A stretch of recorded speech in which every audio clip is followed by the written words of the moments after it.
Kompas Siang kembali untuk Anda. 5 dari 6 korban kecelakaan mobil dengan kereta api di Jombang, Jawa Timur tiba di rumah duka di Desa Bakung, Temanggungan, Sidoarjo, Jawa Timur.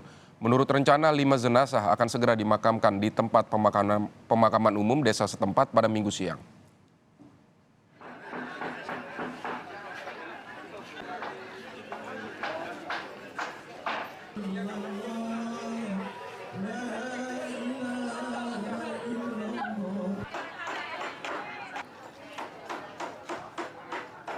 Saudara, duka tak dapat dibendung keluarga almarhumah Sumiowati. 5 anggota keluarga mereka, Sumiowati, AZ, Zahra, Alinsya, Satria, dan Wahyu, menjadi korban kecelakaan kereta pada Sabtu tengah malam. Menurut pengakuan keluarga, mobil yang dikendarai Wahyu hendak berkunjung ke sanak saudara mereka yang berada di Kediri. Pihak keluarga berharap kedua korban luka berat yang kini masih berada di rumah sakit dapat segera pulih.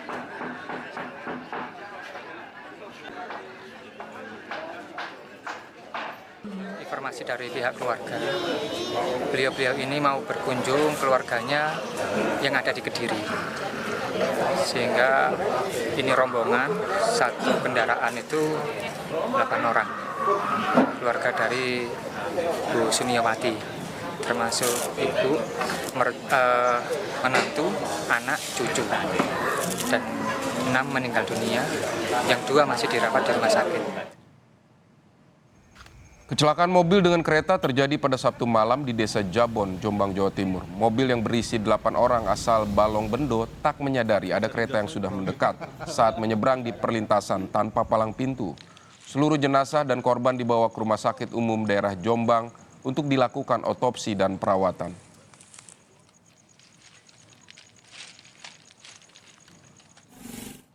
Rombongan yang diperkirakan adalah satu keluarga itu perjalanan dari arah utara mengarah ke selatan melewati palang pintu, melewati rel kereta api yang tidak berpalang pintu, kurang memperhatikan situasi dari arah timur.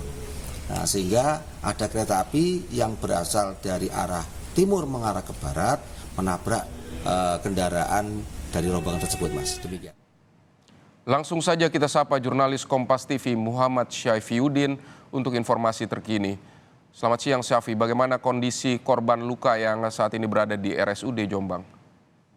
Ya, Vidi, saat ini kedua dari korban yang selamat dari kecelakaan yang terjadi pada dini hari atau tengah malam tadi ini sudah mulai membaik dan beberapa saat yang lalu ini sudah pindah di ruang perawatan setelah sebelumnya dirawat intensif di ruang ICU.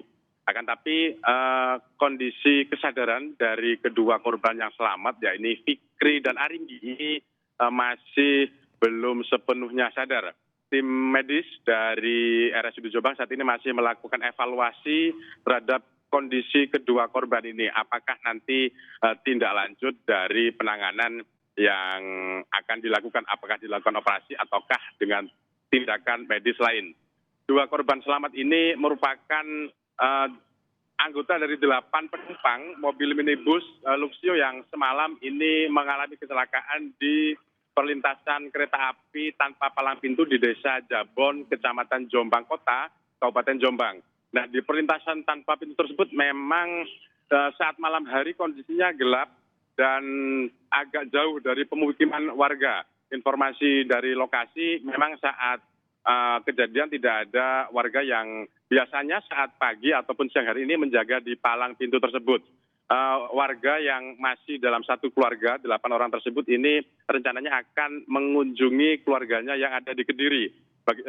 Ini rutin dilakukan hampir tiap pekan. Memang warga asal Balong Bendo, Kabupaten Sidoarjo ini melakukan berlibur atau mengunjungi keluarganya di Kediri sambil menikmati akhir pekan. Didi. Baik, kecelakaan terjadi di perlintasan tanpa palang pintu. Lalu apa langkah dari pihak terkait ini untuk mencegah agar kejadian seperti ini tidak terulang lagi di palang pintu tersebut? Ya, informasi yang kami dapatkan dari Humas PT Kereta Api Indonesia tadi mengatakan memang sejak lama ini PT KAI sudah berkoordinasi dengan terutama pemerintah daerah tempat ini untuk menutup perlintasan kereta api yang tidak terjaga begitu. Katanya memang beberapa ruas jalan ini memang ruas jalan utama di sebuah kecamatan atau kabupaten, sehingga hingga saat ini masih ada ratusan palang pintu yang ini tidak terjaga atau tidak ada palang pintunya yang masih akan mendapatkan perhatian. Dan di beberapa titik sebenarnya PT Kereta Api Indonesia sudah meletakkan tanda-tanda seperti lampu peringatan ketika ada kereta api yang akan lewat beberapa kilometer begitu. Akan tapi hingga saat ini memang idealnya ditutup perlintasan-perlintasan yang memang tidak berpenjaga ini. Akan tapi koordinasi dengan pemerintah daerah setempat serta kemudahan akses warga ini masih akan diperhitungkan, Vidi.